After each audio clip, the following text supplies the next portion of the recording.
Welcome to today's episode of the Group X podcast. I'm your host, Tony Zanato. If you're enjoying the podcast and would like to keep up to date with when each episode goes live, then head on over to Instagram and follow us at GroupX_podcast.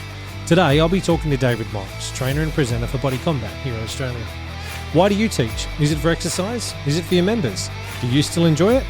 David gives us an insight into his world and will get you thinking about why you teach. So grab your favourite beverage, sit back and enjoy the show.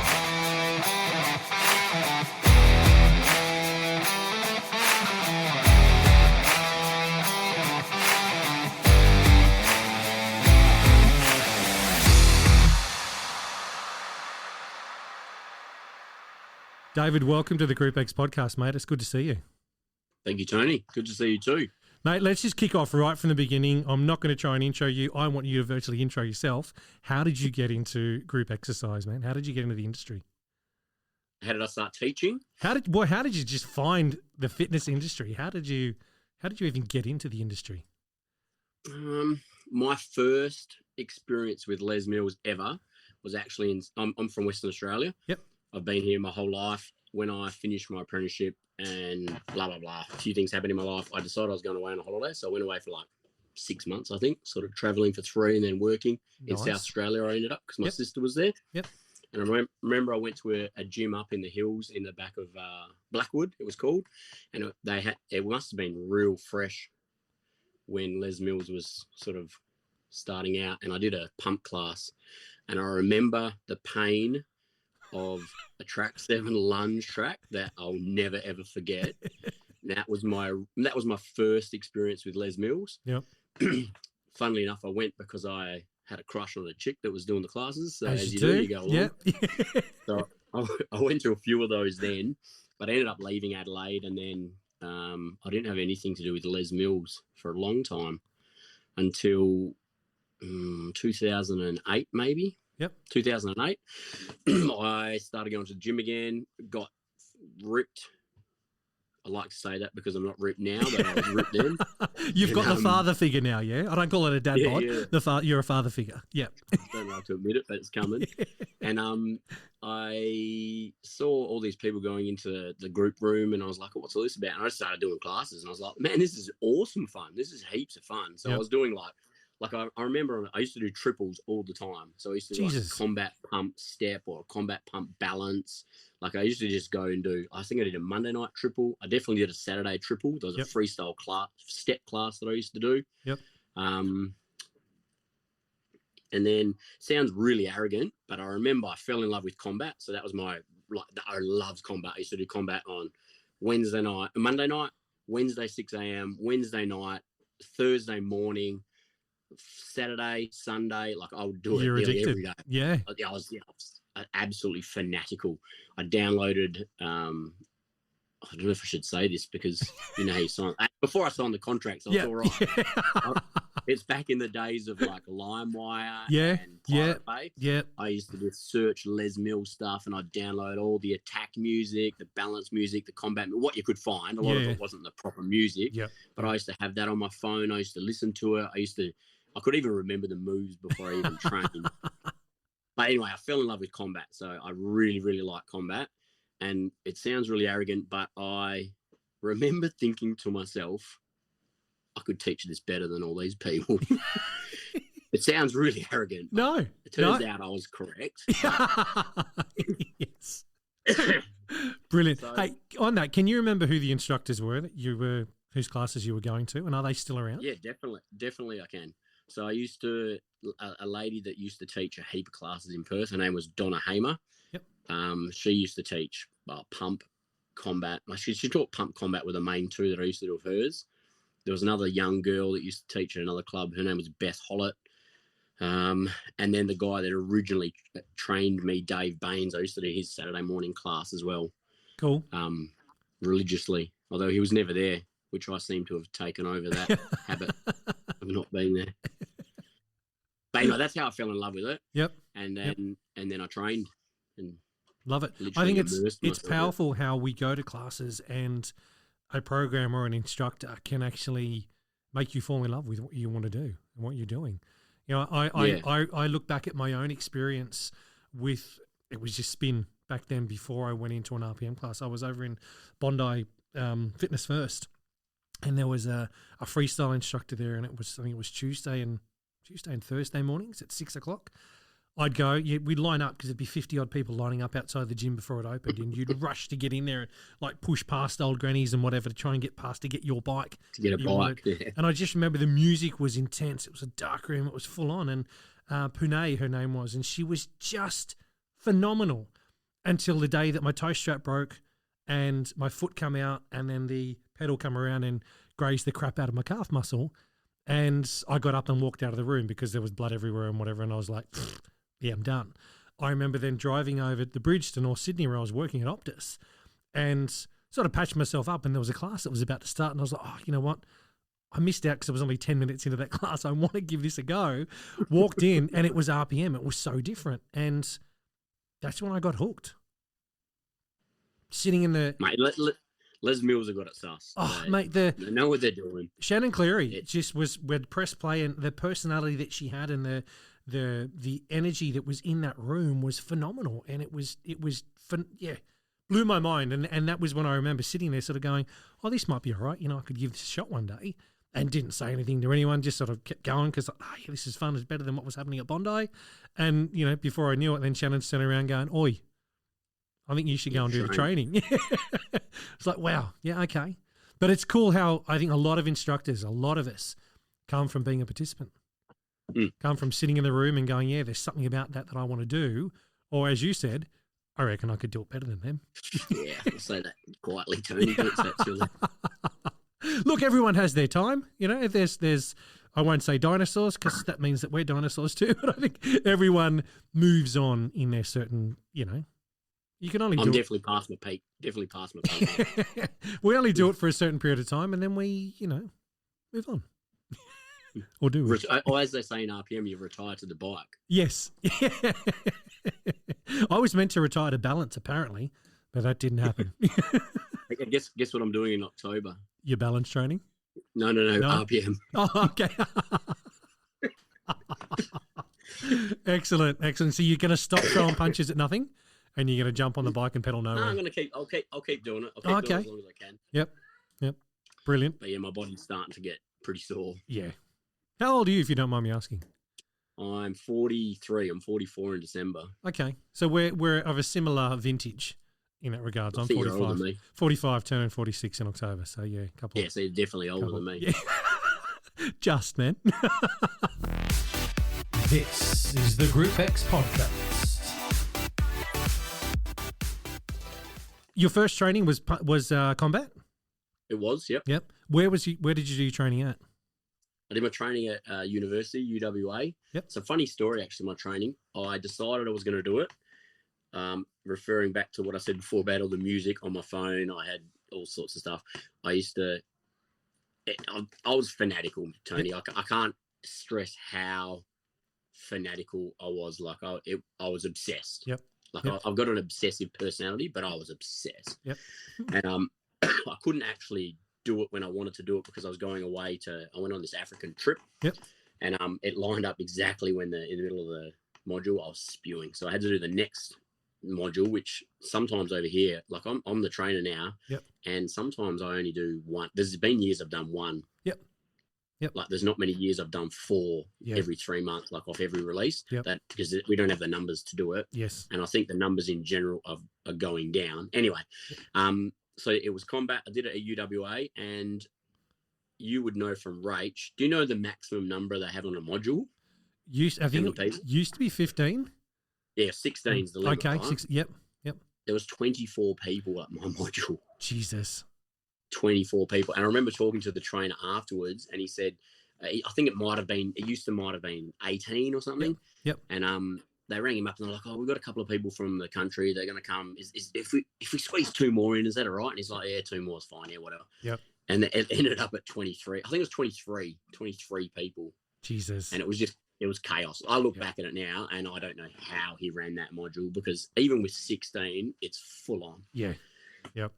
It was 3 days, but it's full on. Yeah. No, I remember combat was my first. No, I remember the training module that I had said was 18 or so, but it was now the fact that they are smaller, 15 and obviously below for, numbers and that kind of stuff. It'd be bloody hard, especially when you have 18 people to get through presenting their tracks, giving feedback to individual people. That can take a bloody long time to get through if there's one trainer. I think the smaller numbers allows participants to actually get better feedback and more constructive feedback that they can take on, but it also allows you as a trainer presenter to not be rushed with what you've got to try and give in that way of feedback as well. Yeah. Was Rach ever a trainer or just a presenter? Yeah, no, she was a trainer and presenter for both so CX she used and to Attack. actually explain to you the mental, like after everyone who's done a module knows that you're exhausted at the end of it, unless you're 18 and then you go out partying. Yeah. Actually, I've actually partied between day 1 and day 2, but anyway, that's another story. But it's totally physically draining. Yep. When you run the module, it's totally different.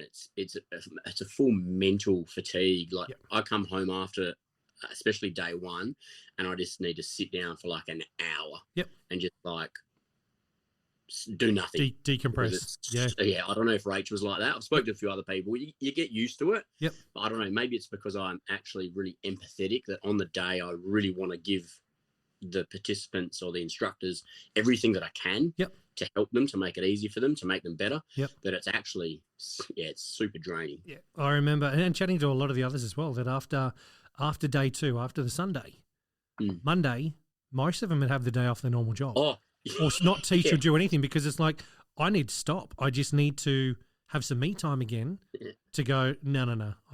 I'll be back to you on Tuesday, but today I'm having I might even go and have pizza. I might go and have some beers, whatever it may be at lunchtime. But no, I'm not gonna do anything more. So, mate, and hats off to you guys as well doing it, because I remember with Rach and also chatting to, when I was working in the office, even Andrew Taylor, there'd be some weekends where 10 to 12 weekends would go in a row. He's been away every weekend. Yeah, and then there was a quarterly. And then you'd go again because there was more training to be done, or you were presenting in another state or whatever it may be, and it just kept going and going and going. I remember there was one year with Rach that we worked it out, it was 27 weekends in total for the year that she was away. Now, it wasn't every single weekend, it was just split over a year, but when you look at, there's only 52 weekends in a year, it's a truckload of, that's a truckload of training, that's a truckload of stress mentally you put on yourself in that environment. Yeah, okay, you love it, but at the same time, you've got to have time for you. You've got to have time to be able to switch off. It's different to the West Coast trainers and presenters, because we don't have all those hubs of population so close. But yeah, Sydney, Melbourne, Canberra, all the East Coast stuff. I remember talking to Chris Hutton years ago, and even Sharon I remember talking to, and they were saying that the same thing. Like 40 weeks in a row was, I think Sharon even said that she was away for home for 6 weekends in a year or something like that. Yep. Yeah, I said, "Where's your Ferrari?" But that was before I worked for Les Mills. No, there is, but it's a Matchbox. So what did you think of your initial module training when you did your training? How was that experience for you? Tell us a bit about that. So, remember how I said I was fanatical? Yep. I was like a kid in a candy store. It was insane. Yeah, I had a ball. Funny story, from that module, I have remained really good friends with a heap of people. Well, probably 4 or 5 people that I really still good friends with. Yep. It was crazy. There was like I always say that about any module. It's like a group, like a shared thing. There's something really special about doing a weekend of torture together. Yep. I don't know if that rolls over to other torturous things you can do in your life, but definitely over a group fitness weekend. So that was awesome. But it was back in the days, it was 3 days. So we did a Saturday, Sunday, and then we went back the next Sunday and did the day 3. That's when you passed as a trainee, or I think you passed as a shadow. I think that's what they used to call it. Yep. I think there was anyways, the 3 results. It was pass, shadow, and fail. Yeah. That's what So I was pass, and I literally, as soon as I left, I texted that lady Donna, and I was like, "I passed. What tracks am I teaching?" And she's like, "Oh, teach 2 and 3." And I was like, "Is that all?" Like, I'll teach more, because I was the nerd. I was the nerd that was standing at the front of the presentations, and people were looking at me when they didn't know the choreography, because I knew the whole thing, back to front, inside out. There's a passion there. There's a passion. That's what it is. When I say I was fanatical, Tony, I'm not. Yeah, I'm not understating it. Like I was obsessed. With Les Mills, with combat. Love it. So that weekend was awesome, and then I just got straight into it straight away. Just started team teaching straight away. As in, because that was back in the day where you had to send in a video. Yeah, the certification video. Yeah. So how long after your initial module training did you teach? Like you finished day 3 the week after. When did you get on the stage to? We left at 5 p.m. I thought 6 p.m. on the Sunday night, and if there was a 7 o'clock class p.m. on the Sunday night, I would have gone and taught. But it was Monday night was the first class I taught. And I remember, Tony. I used to wear a polar, #polar. Yeah. Not sponsored. I burned 1,142 calories the first class I taught. Jesus. Yeah. And I was wrecked. It was like nothing else. How did the class go? Was it? Did you nail it, or did you sort of, what I like to say, fall off the stage and die in a heap? No, it was in the middle. Yep. When I finished, the lady actually said to me, she goes, oh, that was a bit different to what I thought you were going to do. And I was like, oh, sounds like I'm disappointed. We all start somewhere. All right. Yeah. I obviously didn't mess up choreography. Yeah. But it wasn't amazing. Yeah. No, look, it came next week. It's the following week. It's interesting in that conversation around that topic. I remember when I was delivering the group fitness management seminars for Les Mills and travelling over New South Wales and WA. Pardon me. It was always a topic that would come up in that course or in that seminar of why are Les Mills, why are they passing so many people? They come back to the club and they're shit. My response was always, hang on a second. They've done a 2-day course. They're not going to be guns. They're not going to be, master trainers. They're not going to be DVD presenters after doing a 2-day course. How were you when you did your initial module training? You walked out and you needed training wheels for a while. You needed to find your groove. You needed to realize that you're there for them and they're not there for you. Yeah, you needed to go through all those processes and all those emotions, like getting in a relationship. When you go through 7 or 8 different emotions, or when you're breaking up with someone, the same sort of stuff. That's got to happen when a new trainee does their training. Oh, but Les Mills are just passing everyone. It's like, they're not passing everyone. They've got to have certain criteria ticked in order for that person to be given the okay to go back to club with their mentor. Yeah. Mentor, I'll say it one more time, mentor that is going to be back in club to actually help them develop their skills. They're not going to be someone that you can send away to training, do their 3 days or the 2 days these days, and, finish on Sunday afternoon. And yes, okay, you were fanatical, you're a bit different in your case, but in the majority of people's cases, they're not going to be able to walk into the gym Monday morning at 6:05 or 6 o'clock and teach a class and be amazing. It's going to take a bit of time to get there, and as you said, your first class was good, could have been better. There was stuff in that. I think a lot of clubs out there and even other instructors need to realize that when someone goes away to training modules, there's a process they've got to go through to be as good as what most of us are. No one's ever going to walk out. The only way I say they will walk out being amazing is if they're trained up in other programs already. Yeah, definitely. And they get it. Yeah, you've been teaching for 5 or 6 years. You're going to go, as you said, you're going to go and do RPM. I'll be honest and say, mate, you're probably going to nail the first RPM class you teach by yourself. Yeah, if the choreo wasn't right, it doesn't matter. It's on a bike, dude. You stand up, you sit down. Oh shit! Hang on, if I said that loud, damn it, we'll edit that. We'll edit that bit out later. Yeah. But no, it's that. If you've been trained, if you're a trainer or an instructor for a while, you're probably going to nail it better than if you've never gone and done it before. You walk into your first time, mate, you're a deer in headlights as soon as you walk out. You could have nailed your presentation track and gone, yeah, cool, you've passed, you did everything. But the first time you get into in your own class and there's 10, 20, 30, 40 people, whoever in front of you, holy shit. It's a different kettle of fish. You've got people there that are judging you, whether you like the fact that they're going to judge you or not. They're going to judge you. You're going to look at it and go, yeah, look at him. Hello. This is the Group X podcast. Oh, dear. So Combat was your first. What other programs have you trained in? I actually was thinking about it today. I'll go over my first year. So I did combat straight away. Yep. I actually certified.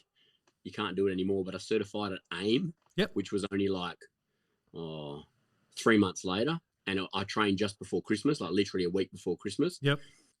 So I certified at the AIM.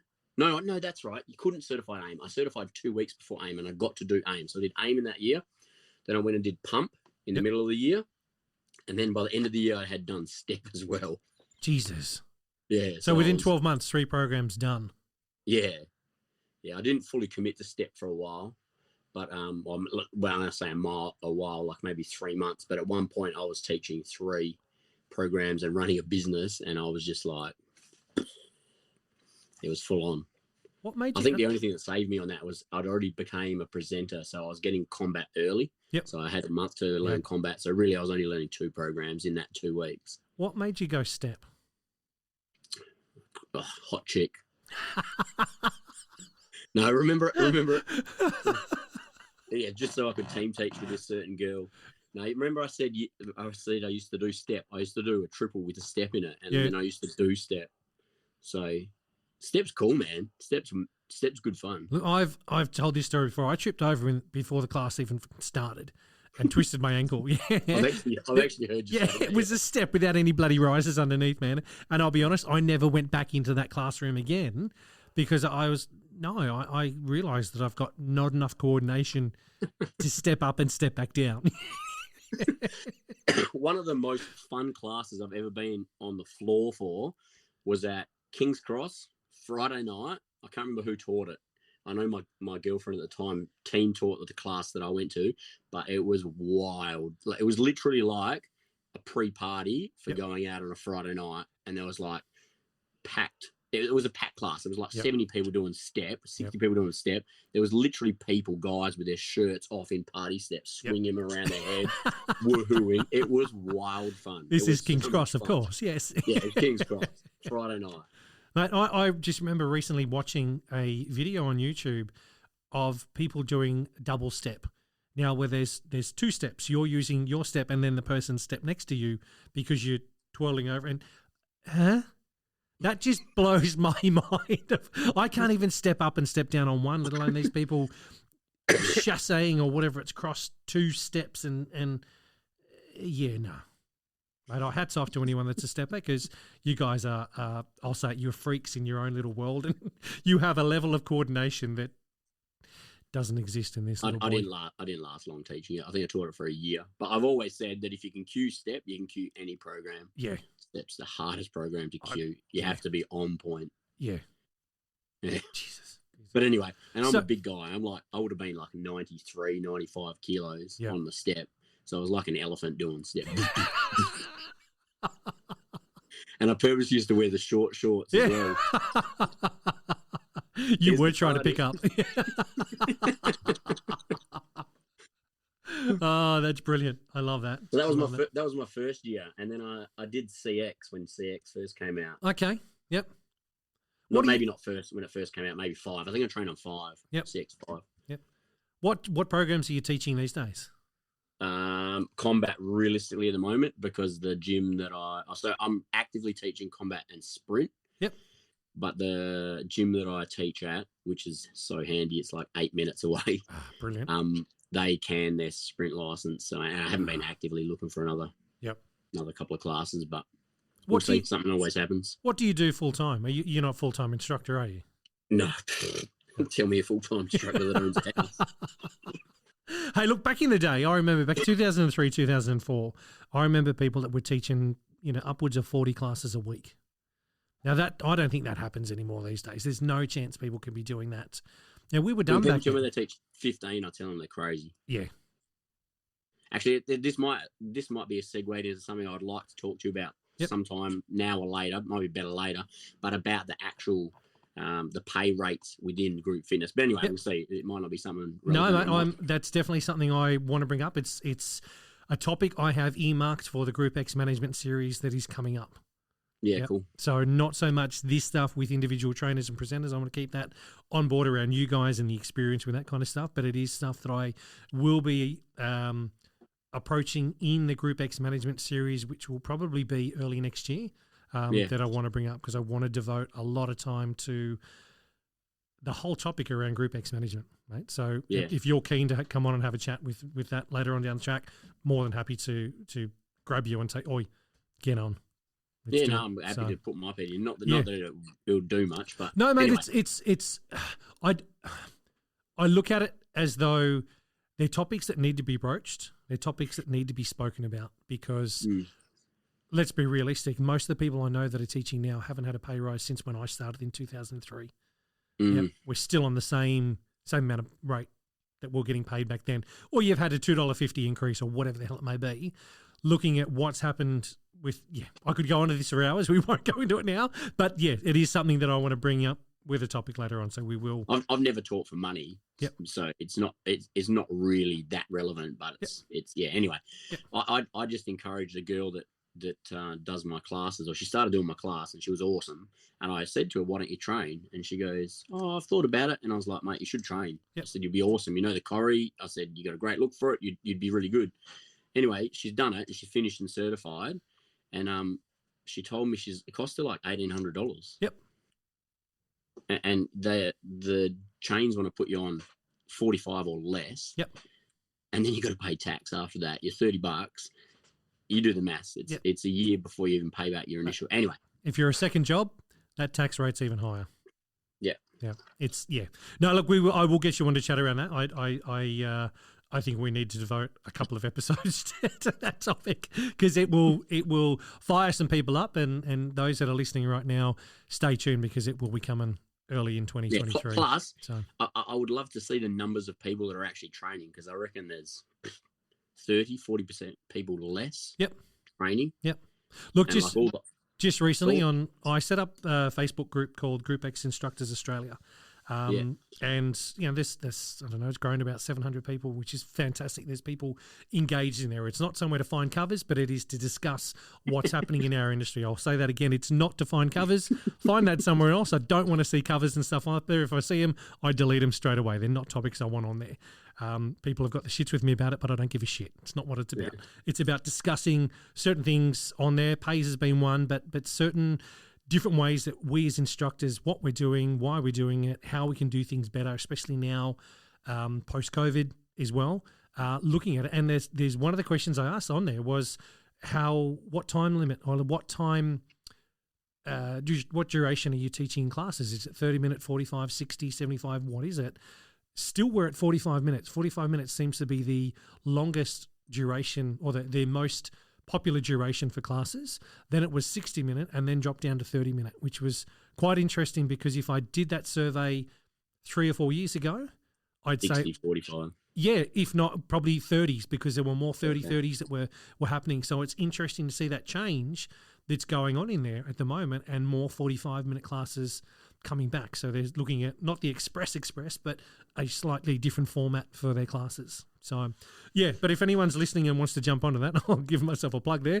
Group X Instructors Australia, the Facebook page. If you'll know someone for sure that's on there. Otherwise, jump on and find me on Facebook and you'll be able to find the page easily. This is the Group X Podcast. Tell us a little bit about your body pump training.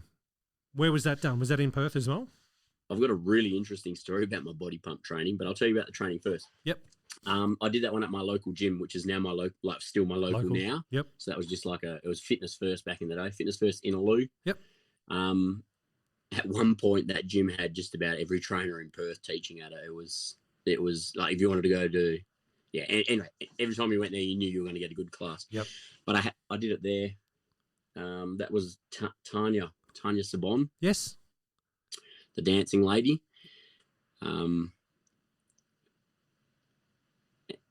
Anyway, so I did that. That was actually a split module. Tanya got sick the 2 days before the module, and Jacko flew over and did day 1 and day 2. Oh wow! And then on literally on a day's notice. Oh wow! And then Tanya did the day 3. Yep. But funny story, when we're doing the pump challenge, I don't know if they still do it in pump because I haven't sat in on a pump one for ages, but they do it on all the other ones where you know how you did the challenge? Yes. Yep. The challenge that the weight Jacko told us to do were my normal weights. So it wasn't a challenge, it was a normal class. Yeah, I said to Jacko, I was like, this is my normal weights. Should I put more on because it's a challenge? And he goes, oh, you can do whatever you want. And I was just like, oh, so I could take it easy or I could actually make it hurt. Yeah. Anyway, I ended up opting to do the stupid thing and loading the thing right up. And I don't know, have you done pump? Have you trained in pump? Yep. Yeah, so you know how you do, I know it wasn't even the timing drills. I just remember squatting heavy really slowly for a long time. Yes. Anyway, I did the thing maybe Tuesday or Wednesday after the first day 1 and day 2. I started to get this really bright light in my corner of my, like right over to my right-hand side in my peripheral vision. And I stabbed myself in the eye when I was 4 years old. So I'm like, I'm blind, but I can still see. Yep. I liken it to being able to see underwater with your eyes open, but even blurrier. That's what I can see with that eye. Yep. So my eye's already compromised. But anyway, it was really bright. Like literally I had to like squint and look away from it like someone was shining a really bright light in my eye. And then it started coming all the way across my eye. So the whole eye was bright. This has all happened over maybe a day period. And then the next day it just went back the opposite way, but dark, like black. So, and then it was pitch black. It wasn't like what I could normally see. It was pitch black. Jesus. And I'm the type of guy that doesn't go to the doctor unless there's something wrong. Yep. So I was like, I should go to the doctor. And I went to the doctor and the doctor's like, I'm calling you an ambulance. You need to go to emergency right now. I think you've got a detached retina in your eye. And I was like, how the fuck this happened? And I was like, that fucking pump challenge. That's how it happened. Pushing yourself too hard. Well, it must have been that or just a bit soft. I don't know. Anyway, I ended up, I couldn't teach for 5 weeks because I ended up having to have 3 operations. And they did one operation where they actually suck all the liquid out of your eye. And then, I don't know if you know this, but your eyeball is actually full of like a liquid. It's not like water. It's like it's a bit more viscous. Anyway, they suck the liquid out of your eye. If anyone can see Tony's face right now, he's like squinting his face up like what the hell? Yes. Anyway, exactly. they fill the eyeball with air, compressed air, to try and push the retina back to the back of the eye because the retina is actually inside the eyeball. It's not on the outside of the eyeball. It goes in through the back and then it opens out and joins to the inside of the eye. So mine had come away like that. So that's why it had gone really bright and then really dark. Anyway, pump challenge, I detached my retina and I couldn't teach I couldn't go to the gym for 5 weeks. Holy crap. Yeah, I literally had to lay on my couch for 10 days with my head down like that. So there's a little bit of liquid left in my eye, could keep my iris moist. Some people don't like that word, but it's very relevant. I love that word. I love it too. It's the best. Going to family dinner on Sunday at grandma's house and one person says moist and it's on. Yeah, it's known as moist cake. Yeah, the chicken's so moist, grandma. How do you get it so juicy? Anyway, I had to lay with my face flat down on the couch. So I couldn't even watch TV. I couldn't turn my head to the side because the liquid wouldn't be keeping the iris wet. It was horrible, man. It was horrible. So how is your eyesight now in your right eye? It's the same as what it was before I detached my retina. So it's like if you open your eyes underwater. Okay, so it's not completely dark like you were saying, like what happened? No, they managed to fix it, but they had to do 3 operations. Jesus, man. So I'll tell you the story about the operation that fixed it. So they did that one and that didn't work. It was still like all funny. Then they lasered my eye. So the giant laser. Yes. They literally put me in this machine, and you know how you go to the eye people and they put your head in the thing like that? Yeah, I can't stand it. Yeah, you're pinned in there like that. Yeah. And he literally just lasered my eye for like half an hour, this guy. And I can still remember the clicking noise of his foot touching the thing while it's just going bzz, bzz, bzz, just burning my eye, trying to join it together. That didn't work. And then the one that did work, okay, you ready, Tony? This is the best part. You know how there's those crazy people on YouTube that can pop their eyeballs out of the socket? Yep. Yeah, okay. So they obviously put me to sleep, pop my eyeball out of my socket. So think about the eyeball with the optical nerve attached to the back of the eye. They pull it out of the eye socket, and then they get a knife or a razor blade, and they literally run it all the way around the eye from top to bottom. So not where the iris is, all the way around top to bottom. And the operation is called a buckle. You can Google this. I'm not lying. It's called a buckle eye operation. They literally put like a belt, like a fat guy trying to put on a skinny pair of jeans around your eyeball and pull it tight. So it squeezes the eyeball down back onto the iris. They do that under the skin. So they actually cut the skin of the eyeball, put this, I don't know what it was, whether it was a rope or what, but they buckle the eye, and then obviously the eyeball goes back into the eye socket. I wake up and same thing. I had to sit there for 2 weeks. This time they didn't take the liquid out of my eyeball, so I was all right. I just couldn't do anything because they're like, if you do anything, it'll detach your retina. Dude, people can detach their retina from going bungee jumping. It's crazy. Anyway, the story gets better. So 2 weeks, the eye heals. I go back into the eye surgeon, who funnily enough was the same surgeon who worked on my eye when I was 4 years old and stabbed it with a knife, because that's how I originally damaged my eye. It was the same doctor, and now he's like 80 years old. Jesus. And I was like, I went in there to get a checkup, and I was like, man, it's like abrasive. It feels like the sandpaper inside my eye socket, like scratching around. And I'm like, okay, we'll have a look. So I get laid down on the bench, and they literally push hard in the top and the bottom of your eye like that, and it does actually sort of come out. Yeah, don't. Anyway, what had happened was the eyeball where they cut with a razor blade, instead of healing like that level, it had healed like that. So it was actually, to people that are listening, you know, when you have a scar and they sew the skin together and it's never flat, it's raised. It's a bump. Yeah. So literally, I could feel that ice. I don't know if it's skin or what, but the eye skin rubbing on the inside of the eye socket. Oh, dude. Yeah, guess how they get rid of it, Tony? With a pair of scissors. What? Yeah. He's like, oh, we just need to trim off the excess skin. And I was like, okay. And I was like, when do we want to book it in for? And he goes, no, we'll do it now. And I was looking around, I was like, okay, so there's 2 eye specialists and 1 nurse that's not an anesthesiologist. I was like, are you going to do it now with me laying here awake? And they're like, yep. And I was like, okay. It was excruciating. It was really painful. So it was literally like, have you ever seen the old 90s or early 2000s movie Nip Tuck? No. Oh, okay. It was an awesome show where they had these plastic surgeons. So they were always in surgery. Anyway, they bring out the little stainless steel kidney tray and put it down on the bench with a Stanley knife and scissors and gloved up. Anyway, they're literally like, okay, look to the left. They look to the left and I can see these scissors. Even with my bad eye, I can see movement. I can see these scissors coming through, and they literally, okay, look up. Yep. Now look down, look to the left, look to the right. And they literally trimmed all the way around the eye and cut off that excess skin so I wasn't scratching the inside of my eye. So, #thanks pump. This is the Group X podcast. But how did the opportunity come up for you to become a trainer presenter? And Okay, was it trainer or was it presenter? Which was first? Presenter, definitely presenter. Yep. So you know how I said I was fanatical? Yeah. I was literally, so I was running a business and I was prioritizing team teaching over my working in my business. So I'm a tradie. Yep. But I would go and team teach a class and then go to work. So I used to harass the trainer. I used to go on team with him all the time. He used to teach I think he did a Tuesday, a Thursday, and a Saturday from memory. Yep. So I'd go and teach with him at the mum's class at like 9:30. Yep. And then I'd teach that Saturday class with him that I said about. And then it didn't take long before I was good. I think I'm just a natural. Yep. It's something that I'm good at. I'm good at a lot of things, but that is something that I put effort in, basically. I put effort in. I was going team teaching all the time. I team teach with anybody who would have me. Yep.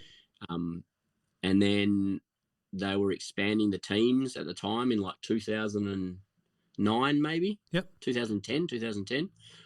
And the trainer, Dave, just said, this guy's got to get up. And I did. Brilliant.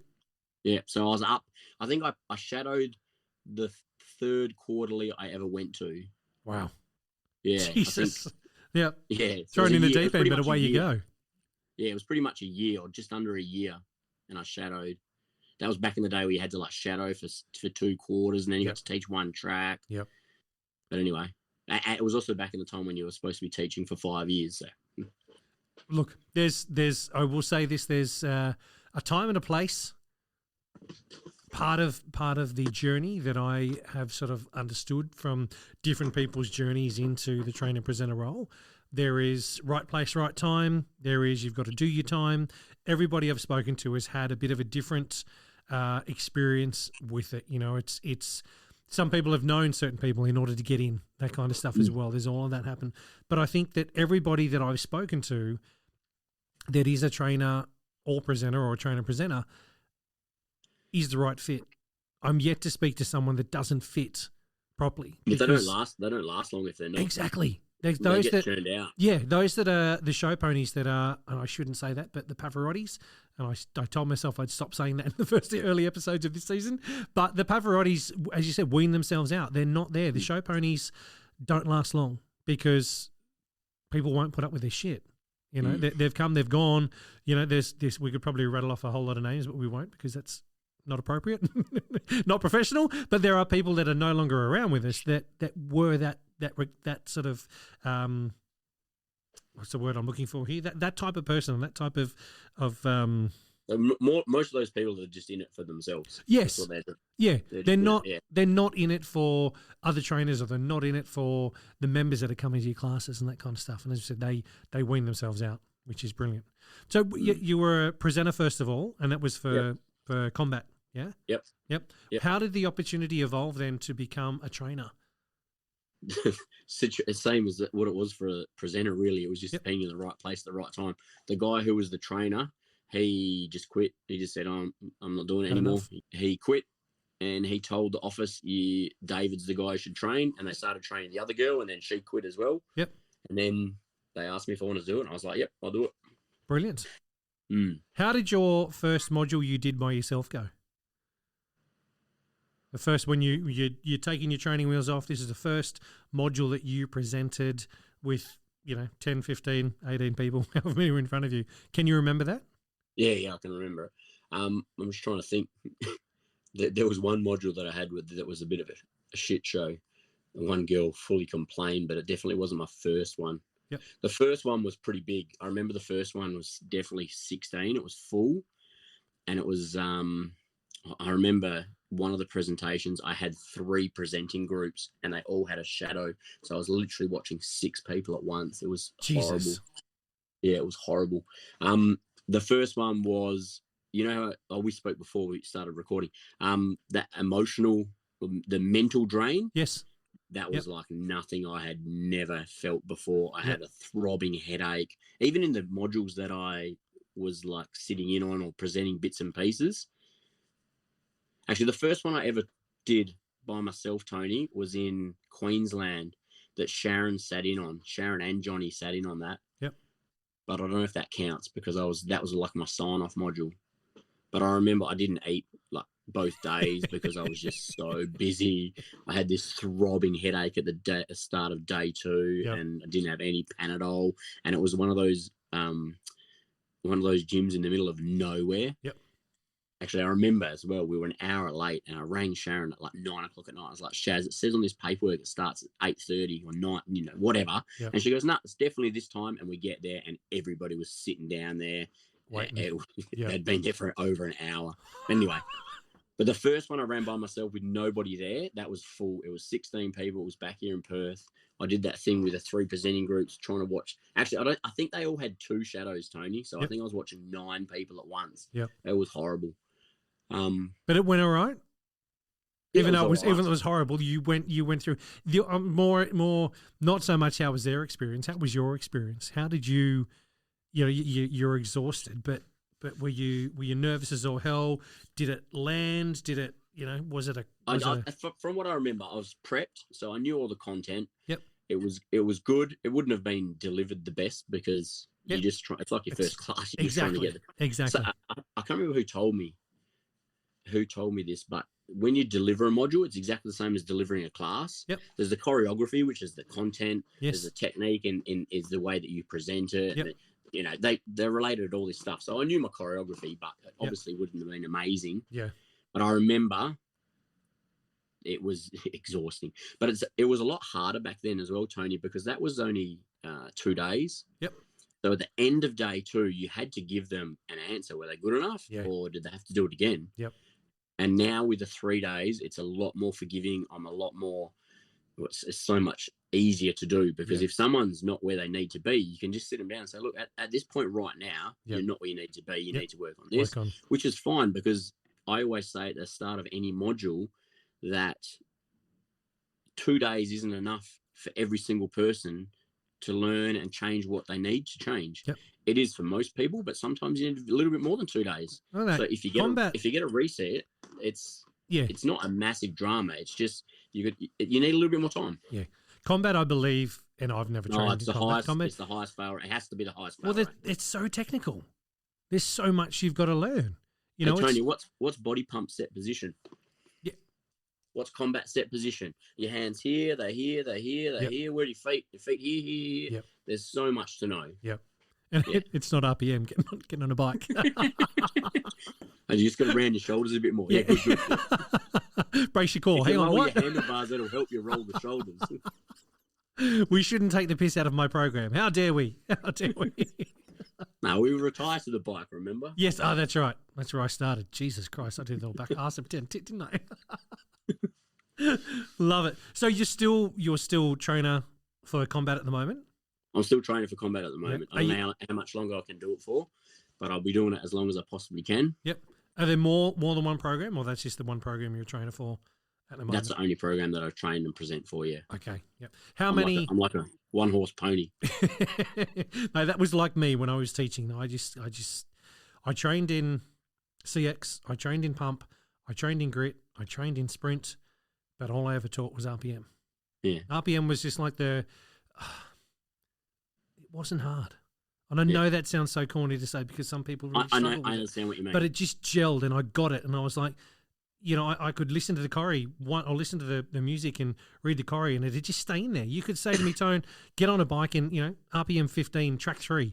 Sweet, let's go. You know, I don't even have to look at the choreo. I just hear the music and I know what it was. And that somehow gelled and landed with me. And that's why I just kept it, because everything else was foreign. Even though I got it, it was foreign and I had to work on those things. So for me, it was just, dude, just stick with the one. You know, you're only going to be teaching 3 a week now. Like, just, do it. That's me. That's me with combat. Yeah. It's nice when you find that program that you sit with, that you sit in the essence of, and becomes easy, because it's easy then to teach and easy then to train. Yeah. In both of those atmospheres, you know it, and you can feel confident and comfortable enough to do what you've got to do when you've got to do it, without it being a hard slog. Yeah. So how many classes did you say you're teaching now? At the moment, I'm only teaching 1 a week. Okay. Righto. And combat. Wednesday night, I've had it literally since I trained, so I've had it for 12 years. Wow. How are your, let me ask you a question about your members that are in that class. Have you seen members evolve over time, or have you got the same members now that were there when you started that class? There's definitely still some members there that were there from the start. Like one lady in particular I call her my mum. Yep. But she's a bitch. But anyway, she Caroline, she said she remembers my first class. I don't remember her. She obviously is not that memorable. But I'm going to find her and get her to come and listen to this. Oh, she's a crack up. She's hilarious. I love it. She's also savage. People cover my class and she goes up to them after class and goes, "That was horrible." I love the honesty. That's not savage. It's honest and it's raw, and there should be more people like that in our lives, I reckon. Tell it how it is. Don't fluff it about. If it's shit, say it's shit. If it annoys you, say it annoys you. Doesn't mean you need to take it on board. You know, that's just their opinion of it. And thank you for your opinion. I appreciate it. Yep, move on. Too many snowflakes. You can't do that. Mate, true. Hey, talk to me about combat as a program. How much has it evolved since when you first started to where it is now? Has it changed immensely, or is it still very similar? Because I've only ever done one combat class, and that was with Dee McNeil and her husband James, back in North Sydney, back in 2004, 2005, whenever it was. And when I chatted to Dee, she even remembers me in there and having a giggle about it, because I was bloody atrocious at the same time. Has the program evolved? What is it like now compared to what it was? It's way harder. Yep. It's way harder. Technical harder or intensity harder? No, I think the technique might have been sort of eased up on a little bit. Yep. Hopefully I don't get myself in trouble saying that. But like I remember technique still gets drilled, but like, that would have been the thing. Yes. But now, even if you've got pretty ordinary technique, you can get a killer workout. Yep. You can get a real killer workout. There's definitely changed. There's a lot more. Well, there's groundwork now. Yes. So there never used to be any burpees, and like there'd be push-ups in 9, but now there's like we've had push-ups in track 4, 5. I think it was a sprawl in 8. Yep.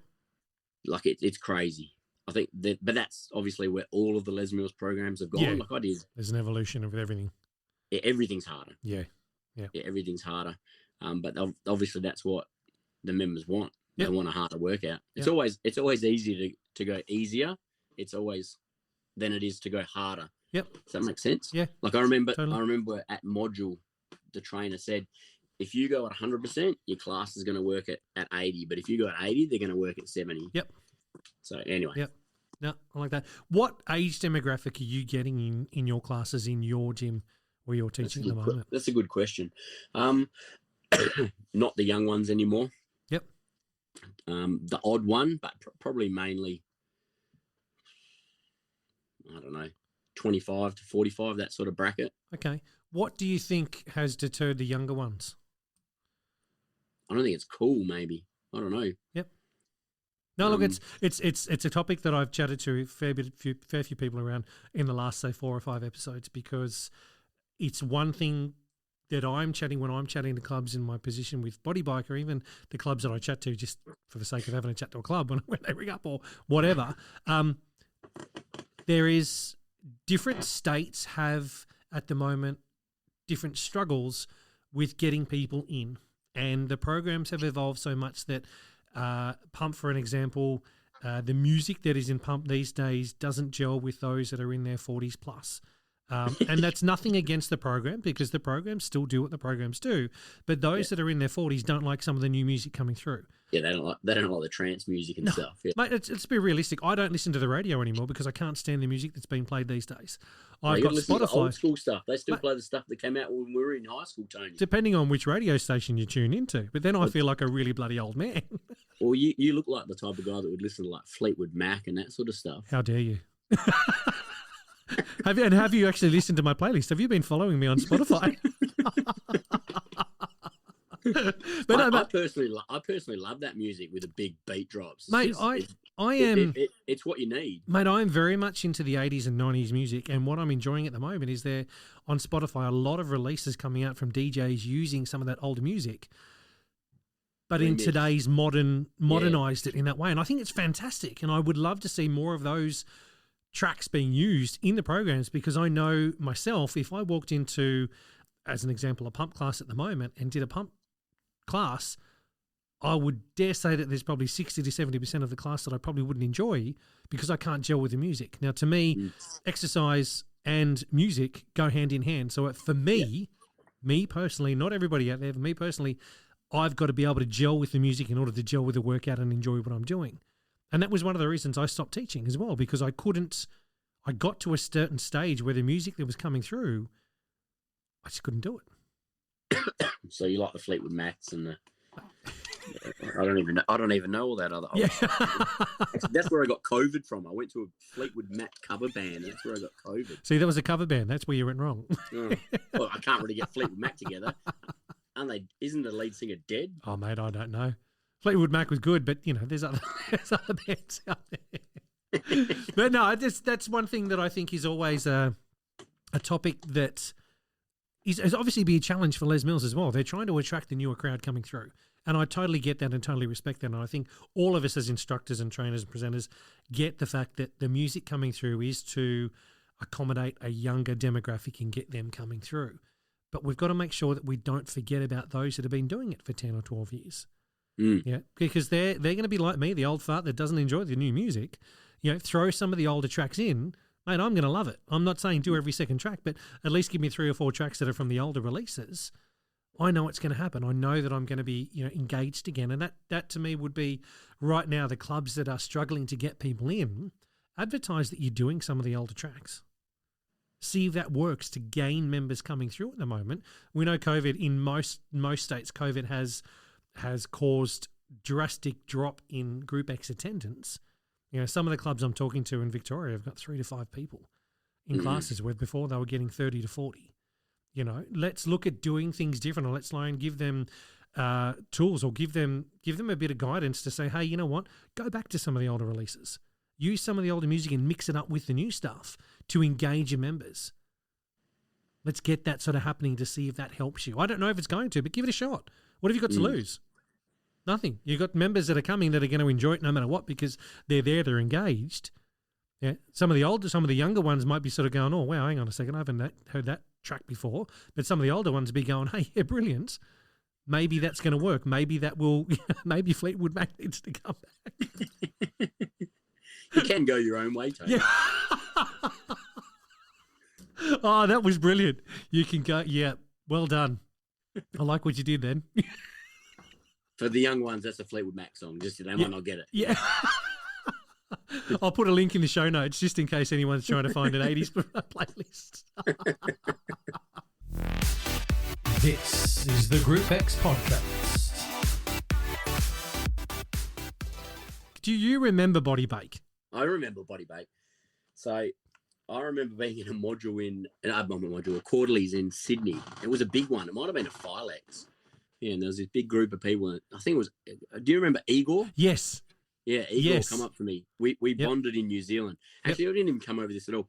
Tony, I was so fanatical that after I finished training in my first combat module, I think I went to New Zealand 5 times in about 2 years, 2.5 years. Yeah, for filming. No way. You know how I said I trained in December, and I was in New Zealand in April, I think.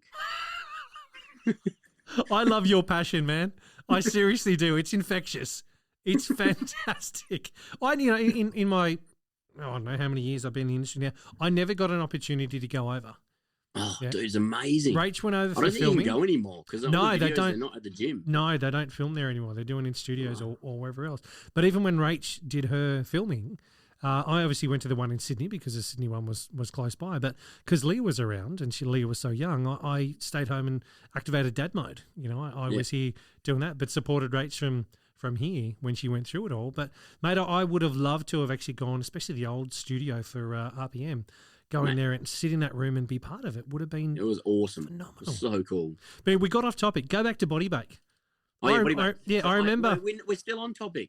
I met Igor at a filming in New Zealand. Yep. So we're on maybe Body Combat, who knows, 56 or 55. We're in the front row. Yep. Back in the gloves days. We're both wearing gloves.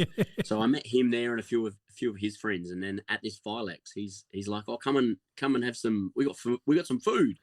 And I went over there and there's these 10 people all in these Body Bake shirts. Yes, they got shirts, mate. It was brilliant. Yeah. I don't know if any of them are still teaching. I don't know if Igor's teaching. I might go for a bit of a hunt, but I think that I need to reach out to them and to maybe do an episode on Body Bake and what it was all about and how it began. Because I remember they had shirts. But I just remember a group of them sitting down, popping the Tupperware and mate, they had everything. Yeah, muffins, quiche, everything. And Igor's a Yugoslav or Slav or something. Yep. So I remember he posted a lot of food on Instagram and Facebook. And so he always had these wild foods. Oh, it was cool. I'm going to go hunting. I'm going hunting anyway, down. That led into me. So I take a brisket to quarterlies now. I love it. You've smoked some meat before you've gone and you've taken your brisket along with you. Yeah, to share or just to have yourself? Sorry? To share or just... it. Cut it up and take salt and pepper and napkins, and anyone who's friends with me on Instagram knows that every weekend I'll be posting meat smoking videos. Fantastic. Yeah. I was nearly late for last quarterlies because I had a stubborn brisket. It wouldn't crack through the stall. I had to choose. I was like, far out. Do I leave it? Do I leave it and overcook it? I can race back after the workshop, but it's going to be overcooked because that's going to be another 2 hours. Or do I just hold on as long as I can and get there with 5 minutes to spare? And I had people calling me when I was parking the car. Yeah, where are you? Yeah, where are you? Hang on, I'm gonna drop my. We got 7 minutes. I'm gonna drop my brisket. No, you gotta let it rest, Tony. You gotta let it rest. It was wrapped in an esky. Oh, I love it. That's fantastic. Body bacon briskets, mate. That's yeah. Where are those days gone, man? You know, those good days of massive big quarterly workshops where, you know, people would rock up and. Mate, that's one thing I do remember from my time with Les Mills and travelling doing WA was that the quarterlies in WA there was, and nothing against any other state, but there was a different community instructor feel at the quarterlies in WA compared to any other state that I ever went to. We are nicer people. We know that. That's a fact. West Australians are better and not. No, I better not say that. People get upset. Can't get upset if it's the truth, though, can you? No, look, and I can't edit that bit out now. Mate, the workshops, I remember the workshops when I first started. So I think Body Combat would have been on, I trained on 42, so 43 was my first workshop. Yep. So I don't know, for RPMers, I think RPMers are 4 in front of combat, are they? And pumpers might be 15 or something, 4 years. Yep. Anyway, it's 2010. And yeah, mate, I remember going to my first workshop and I was like, this is wild. Yep. This is like church. I remember actually being at a Philex once and someone saying, yeah, this is my church. Yeah, totally. Totally. We were disciples. Yeah, exactly what it was. It's Look, I was talking to someone the other day and I won't say who it was because they will want us to remain anonymous with that. But the days of old seem to have gone with group exercise. You know, those big workshops, they were a highlight, man. Yeah, go back even 6 years ago. I think it's different now than what it was. Well, let's just say pre-COVID. COVID, I think, has really changed our industry. Really, not dampened it, but I think that instructors that were in the industry doing more then are doing less now, primarily because they had to go and find another job. They had to go and get another source of income to come through, but it made people reassess a hell of a lot. And I think we're going to struggle for a little while to get instructors trained up and get them coming back. I know that training is still happening, and I appreciate that that's happening. I'd like to find out, though, whether the training that's happening now, are they instructors training in different programs, or are they brand new instructors to the industry? You know, not just in Les Mills, but in all programs. It'd be interesting to find those stats out and see what's actually happening, see what participants, what do they want these days? I don't think gym attendances are working out. Numbers are down. I think it's people just doing different things. Yeah. I'll say I think that's different state to state, though. Yeah, you did say that. Yeah, and I think that it all depends on the level of lockdown or the duration of lockdown that we went through during COVID. Man, I got rid of classes when we came back after COVID. I remember I don't get anxiety. Like I do every now and again. A few things that have happened and I've been a bit anxious, but I was getting anxiety going back to teach some of my classes. And I was like, man, I don't want to teach that class anymore. Yeah. And I got rid of 2 or 3 classes from that. Yeah. Pump was one of them. I'm done with pump for the time being. Hey, but let me ask you a question, which I've asked a couple of people. Why do you teach? I still enjoy it. Why do I teach? There's a few reasons why I still teach. One of them is for exercise. Yep. One of them is because I really enjoy my members. The selfish reason is I actually enjoy the attention. That's the selfish reason, but I had struggles coming soon with that when we did the advanced training. We had to, you know how you do, like you wouldn't know. If you do advanced training, one of the drills is you have to know your why. Yep. And if I'm being honest, that's probably one of my whys. But I've thought about giving it up many times. Thought about giving up before COVID, after COVID, but I still really enjoy actually just teaching. Yep. I've actually been off a lot recently because I got COVID and then I got COVID really bad, so I was actually off for a month. Jesus.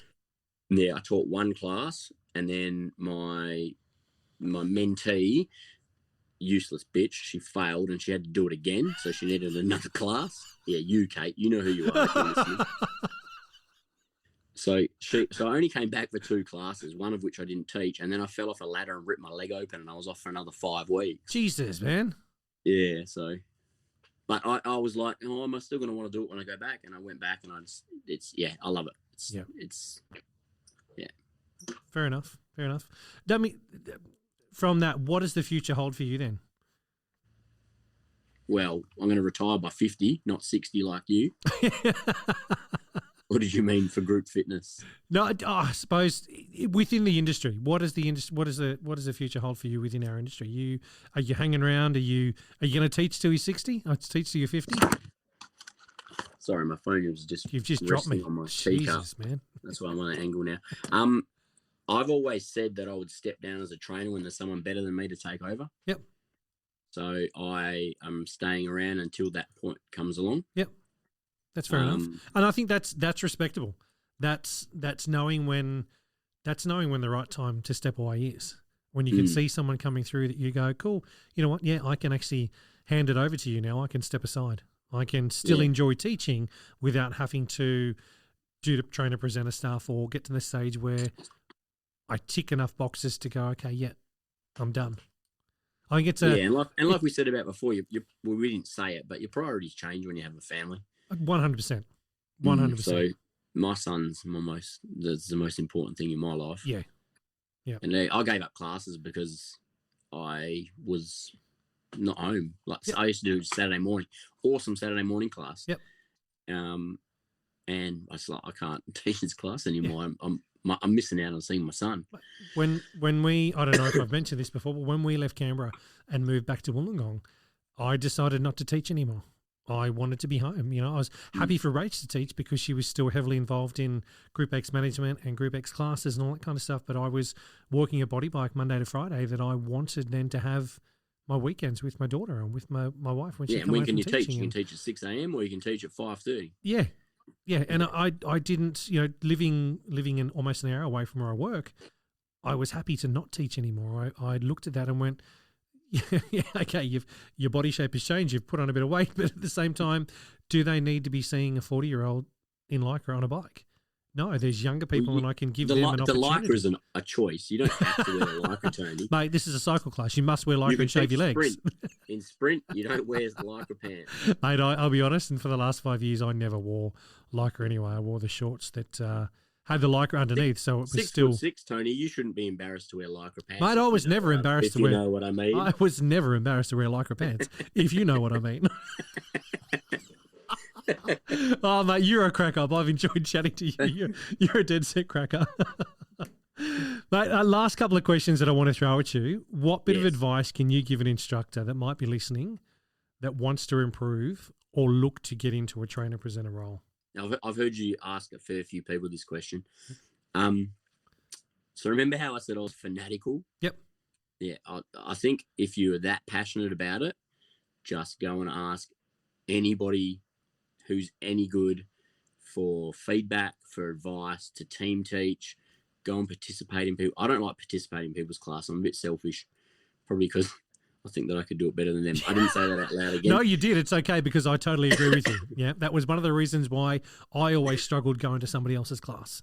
Yeah, I don't enjoy participating that much as what I do teaching. Yep. Unless it's a program I obviously can't teach. Yep. But if you want to get in that position, you need, mate, if you want anything in life, what do you have to do, Tony? You got to work to it. Like my son's 5 and he knows now practice makes perfect. Yep. Because I tell him, I was like, mate, if you want to get good at something, you've got to practice. Yeah. So practice makes perfect. Yep. So if you want to get good at teaching group fitness, you got to teach group fitness. You got to actively step back, record yourself, have those uncomfortable moments where you're listening to your voice, where you're cringing, going, oh my God, is that really what I sound like? Yep. Asking people for feedback. And taking it on board. And not being stuck up. Yeah. Yeah, because if you're asking, That's the biggest thing that I would say to a lot of instructors is if you're asking for feedback, don't give feedback on the feedback. I remember Chris Hutton, I remember telling me about someone at the module and he literally gave them the don't argue hand and said, no feedback on the feedback. Yeah. But it's true. It is so true. You know, if you're asking for feedback, if you're wanting to prepare, wanting to do things better, and someone gives you feedback that you've asked for, don't give them feedback on the feedback they're giving you. Take it on board. If you like it, great. If you don't, move on to find someone else that's going to give you the feedback you're obviously looking for, because you're not open to receiving feedback. Or there's actually good. Yeah, sorry. Or go and learn how to receive feedback properly, because people are only going to tell you what you don't want to hear. If you're going to listen to people, you want people to tell you what you want to hear, they're not real. They're not going to give you real feedback. Oh, David, you're awesome at your class. That was brilliant. I love that. That was fantastic. How about, David, you know what? That was great, but have you thought about doing this? It's the way that it's delivered that can really make an impact on what you're doing. But if you're going to ask for feedback, take it on board. Look at it. There's a reason why you asked that person, but there's also a reason why that person gave you that feedback. Yeah, at least examine it. Yeah. They might be wrong. At least examine it, though. No one's ever wrong with feedback, are they? No. So I remember actually asking people for feedback, even friends that come to my class, and they're like, oh, that was awesome. And I was like, yeah, I know it was awesome, but what could I have done better? Yeah. Yep. Yeah. Think about what's something that, you're a bit late on this cue. Perfect. Cool. Yeah. Done. Yeah. Yep. Anything else? Yeah. But yeah, if you want to get in those positions, you need to be actively being the best. Well, like what Les Mills say, be the best. What is it? Be the best you can be. I can't remember the exact wording, but be the best version of you. Yeah. So true, mate. Thank you. That's what I'll do. Thank you for coming on the show. Thank you for having a chat with me. Thank you for spending an hour and a half of your night chatting to this little boy not a little boy, but this guy from Wollongong. And thank you for being a part of something different. You know, this podcast is for the industry, for instructors, for trainers, for everybody to speak about this more often and get group exercise bumped up to where it was 5, 6, 7 years ago. You know, I think the more people we can engage, the better. And by sharing your story, mate, I hope that it does do that for people. But I really, really do appreciate you coming on and being vulnerable and sharing your story, mate. I greatly appreciate it.